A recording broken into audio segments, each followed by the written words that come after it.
Okay, so for example, we are downloading this building. Blend file, okay. Now let's go inside the folder. We have to unzip it first in source, and you can see there is a Blender project buildings. Now we have to open it, to click twice. And this will be the building which you're going to use.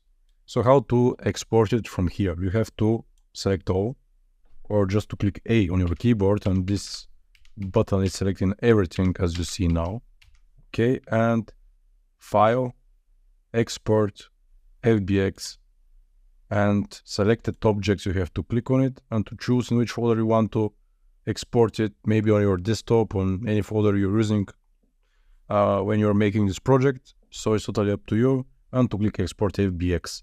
And this will be FBX format, and you can drag and drop it inside the content drawer of Unreal. So that's it. It's not hard, guys, so I'm sure you can do it.